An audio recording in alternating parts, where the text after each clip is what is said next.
प्रदेश में बदमाशों के हौसले किस कदर बुलंद है, इसका अंदाजा इसी से लगाया जा सकता है, जहां बदमाशों ने लूट की घटना को अंजाम देने के लिए एक युवक को पहले ऑटो में बैठाया और उसके बाद ऑटो में बैठाकर उसके साथ मारपीट की गई। लूट का विरोध करने पर युवक की दोनों आंखें फोड़ दी गईं और 8,000 रुपए लूट लिए गए। बदमाशों ने रुपए लूटने के बाद युवक को झाड़ियों में फेंक कर बदमाश मौके से फरार हो गए। मौके पर पहुंची अलीगढ़ पुलिस उपचार दिलाने के बजाय युवक की वीडियो बनाने में मशगूल बनी रही, जिससे काफी देर बाद ही व्यक्ति उपचार के लिए अस्पताल भिजवाया गया। जनपद अलीगढ़ में ऑटो में बिठाकर बदमाशों ने 8,000 रुपए की लूट की घटना को बदमाशों द्वारा अंजाम दिया गया। युवक ने लूट का विरोध करने पर ऑटो में लूटपाट करने वाले बदमाशों ने युवक के साथ मारपीट भी की। उसकी दोनों आंखें फोड़ दी गई। बदमाशों ने लूट की घटना को अंजाम देने के बाद आंख फोड़ युवक को झाड़ियों में फेंककर बदमाश मौके से फरार हो गए। अकराबाद थाना क्षेत्र के नेशनल हाईवे रोड स्थित जसरतपुर गांव के निकट एक युवक को टेम्पो सवार लुटेरों ने नशीला पदार्थ खिलाने के बाद दोनों आंखें फोड़कर झाड़ियों में फेंक दिया। होश आने पर युवक चीखने चिल्लाने लगा। युवक की चीखने चिल्लाने की आवाज सुनकर मौके पर पहुंचे ग्रामीणों ने घटना की जानकारी पुलिस को दी। पुलिस ने मौके पर पहुंचकर घायल युवक को उपचार के लिए अलीगढ़ के जैन मेडिकल कॉलेज भेजा है। दरअसल थाना छर्रा के गांव बादशाह नगला निवासी अरमान गाजियाबाद की एक निजी कंपनी में नौकरी करता है। शुक्रवार की सुबह वह गाजियाबाद से अपने घर नगला बादशाह वापस जा रहा था। जैसे ही युवक गांव जसरतपुर के निकट एक होटल पर बस चालक युवक को बस से उतार कर चला गया, जहां से युवक को एक ऑटो द्वारा पनेठी के लिए जाने की बात कहते हुए ऑटो चालक ने उसे अपने ऑटो में बैठा लिया, जिसके बाद ऑटो चालक ने युवक को नशीला पदार्थ खिलाकर बेहोश कर दिया तथा उसकी जेब में रखे 8,000 रुपए की नकदी लूटने के बाद युवक की दोनों आंखों को किसी नुकीली चीज से फोड़ दिया, जिसके बाद युवक को सीहोर बम्बा के निकट झाड़ियों में फेंक देने के बाद लूट की घटना को अंजाम देकर मौके से ऑटो चालक बदमाश फरार हो गए।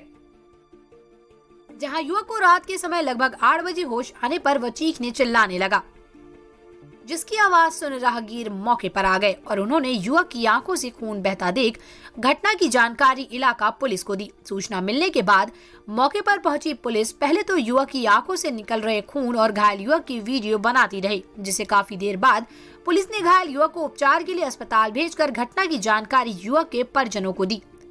लूट का शिकार हुए युवक अरमान ने कहा कि गाजियाबाद से आ रहा है और अपने घर छर्रा के गांव नगला बादशाह जा रहा था। रास्ते में मिले ऑटो चालक ने घर छोड़ने की बात कही, उसके बाद मारा पीटा और ऑटो चालक ने रुपए छीन लिए। नैना होटल पर उतरा था उस ऑटो वाले को नैना भाई जानते हैं। नशीली पदार्थ खिलाकर करीब 12 बजे जंगल में ले गया। रात भर जंगल में पड़ा हुआ चिल्लाता रहा और चिल्ला कर लोगों से मदद भी मांगी, लेकिन किसी ने कोई मदद नहीं की और आंखों से कुछ दिख नहीं रहा था।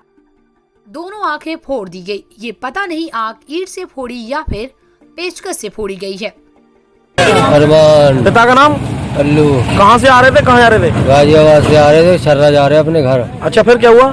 फिर इसके बाद में वो टेम्पो वाला ले गया और कह रहा भैया मैं छोड़ आऊंगा, मारा पीटा पैसा निकाल। अच्छा, कौन से होटल पर उतरे थे तुम? यही नैना के होटल पे। तो वो जानते हैं? हाँ जानते हैं, वहाँ टेम्पो वाले को नैना भाई। अच्छा, तो तुमको कुछ उसने नशीला पदार्थ खिलाया? कैसे? हाँ, नशा वाली दारू पिलाई थी क्या? हाँ। अच्छा, फिर कहाँ ले गया? फिर इधर ही ले गया था। तो क्या बजे की बात है ये 12-1 बजे की बात है। 12-1 बजे से अब तुम यहाँ पर अब आए हो? भाजप रहा भाई, पड़ा रहा, वो होशी ना हो। अच्छा, मैं सबसे मदद मांग रहा हूँ, चिल्ला के कोई ना सुनना। तो तुमको बांध के डाल गया था? कैसे डाल गया था? उन्होंने पड़ा हुआ, मुँह आखन से न दिख रहा तो मैं कैसे निकलता हूँ। अच्छा, तो आपकी आंखें किससे फोड़ी थी उसने? अब जो मालूम ना का मारा, घूसा मारे, पेचकस मारे। जब में कितने रुपए थे? 8,000 रुपए। तो किसने निकाले? अब ये मालूम किसने निकाले हैं। मारपीट की थी? हाँ। उसी ने निकाले या किसी और ने? वही ने मारपीट करी, वही ने निकाले। अच्छा, उसी ने निकाले। और उसको तू जानता नहीं, केवल होटल वाला जानता? हाँ, टेम्पो चलावे। अच्छा, मोबाइल था तेरे को कुछ? मोबाइल नहीं था मेरे पास, पैसा थे बस 8,000 रुपए थे। बस 8,000 रुपए थे। हाँ। तो अलीगढ़ के पुलिस अधीक्षक अपराध डॉक्टर अरविंद ने बताया कि एक आदमी ने कल अकराबाद थाने में सूचना दी थी कि वह गाजियाबाद से आ रहा था तो ऑटो में बैठा था। उसने आरोप लगाया कि ऑटो वाले ने उसके साथ मारपीट की है। कल उसने अकराबाद थाने में सूचना दी। उस सूचना के आधार पर मुकदमा लिख लिया गया है। उसके साथ ही मारपीट की गई है और कुछ पैसे छीन लिए गए हैं। उसकी आंखों में भी चोट है। तत्काल उसको अस्पताल भेजा गया है। उसकी स्थिति ठीक है। पुलिस टीम लगा दी गई है और जल्दी से जल्द इसमें घटना का अनावरण कर दिया जाएगा। अकराबाद थाने में सूचना दी थी कि वो परसों गाजियाबाद से आ रहा था तो ऑटो में बैठा था तो उस पर आरोप लगा शायद ऑटो वालों ने ही हमारे साथ मारपीट किया है या जैसे भी किया होगा। कल वो 8 बजे वहाँ अकराबाद में सूचना दी थी तो उस सूचना के आधार पर वो मुकदमा हम लोग ने लिख दिया है। क्राइम नंबर है 446/20 और 394-328 में। वो बता रहा है कि उसके साथ मारपीट कर दिया। मारपीट करने के बाद सब कुछ पैसा 6-7 हज़ार रुपये है उन्होंने उसको छीन लिया है। उसको चोट लगी थी, आँख में चोट लगी थी। उसको तत्काल हॉस्पिटलाइज करा दिया गया। हॉस्पिटल में उसकी स्थिति ठीक है। आँख पर चोटें आई हैं, आँख बिल्कुल सही है, कोई इसमें आँख में कोई दिक्कत है नहीं। और ये जो लड़का जिसने मुकदमा लिखा है उसका नाम अरमान है, वो छर्रा का रहने वाला है। इसमें पुलिस टीमें लगा दी गई हैं, वो जल्दी ही इसमें घटना का निवारण कर दिया जाएगा। CIB इंडिया न्यूज की सभी खबरों को देखने के लिए लाल रंग की बटन को दबाकर चैनल को सब्सक्राइब जरूर करें, घंटी जरूर दबाएं ताकि हमारी सभी खबरों के नोटिफिकेशंस आप तक पहुंचते रहें।